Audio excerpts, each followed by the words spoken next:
আসসালামু আলাইকুম দর্শক, মমতা কুকিং হাউস থেকে সবাইকে স্বাগতম। সিদ্ধ চালের গুঁড়া দিয়ে গরম গরম ভাপুটা এই ভাপা পিঠাটা খেতে দারুণ মজা। একবার খেলে এই পিঠার ফ্যান তো অবশ্যই হবেন। আমার ফ্যান না, পিঠার ফ্যান অবশ্যই হবেন। আশা করছি রেসিপিটা একবার বাসায় ট্রাই করে দেখবেন। ট্রাই করলে বুঝবেন পিঠাটা খেতে কতটা মজা। আমি এখানে মেজারমেন্ট কাপের 3 কাপ পরিমাণ সিদ্ধ চালের গুঁড়া নিয়ে নিয়েছি। আমি এই চালটাকে পুরাটা গুঁড়া করিনি, এটা সুজির মতো গুঁড়া করে নিয়েছি।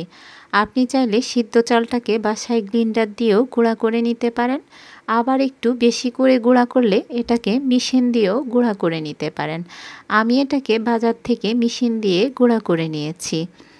আপনি চালটা কিভাবে গুঁড়া করবেন আমি বলে দিচ্ছি।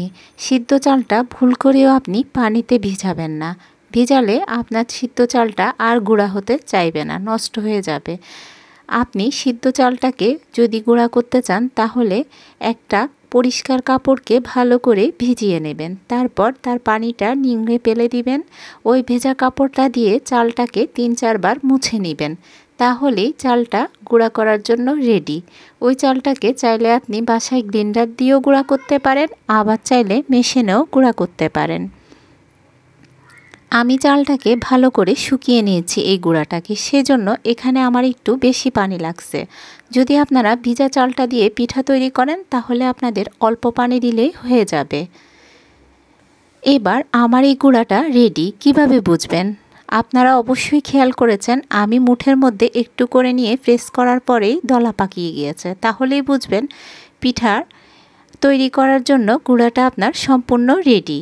আমি এখানে 1 টুকরো গুড় নিয়ে নিলাম আর এরকম একটা পাতিলে করে পিঠাটা তৈরি করব। দেখুন আমি দোকান থেকে এরকম একটা সিলভারের পিঠা তৈরি করার জন্য ছাঁচ কিনে নিয়েছি। আপনারা চাইলে এটা অন্য কিছু দিয়েও তৈরি করতে পারেন। একদম সহজ, তবে সিলভারের এই বাটিটাতেই পিঠাটা ভালো হয়। আমি প্রথমে নিচে দিয়ে একটু চালের গুঁড়া দিয়ে দিলাম, তার উপরে গুড় দিলাম, তার উপরে নারিকেল দিয়ে দিলাম। এর উপরে আস্তে আস্তে করে এভাবে চালের গুঁড়াগুলোকে দিয়ে দিচ্ছি। এভাবে চালের গুঁড়াটা দিয়ে দেওয়া হয়ে গেলে আস্তে করে হাত দিয়ে এভাবে সমান করে নিয়ে নেবেন, একটু আঙুল দিয়ে আলতোভাবে চাপ দিয়ে নেবেন। এবার একটা সাদা পরিষ্কার কাপড় দিয়ে পিঠাটাকে এভাবে আমি পেঁচিয়ে নেব।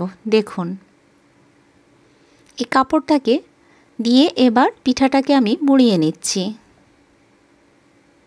আমি চুলায় একটা পাতিল বসিয়ে দিলাম, পানিটা আগে থেকেই গরম করে নিয়েছি। যখন পানির ভাপ উঠবে তখনই পিঠাটা দিয়ে দিবেন। এভাবে পিঠাটা দিয়ে একটা মাটির ঢাকনা দিয়ে আমি কিছুক্ষণ ঢেকে রাখলাম।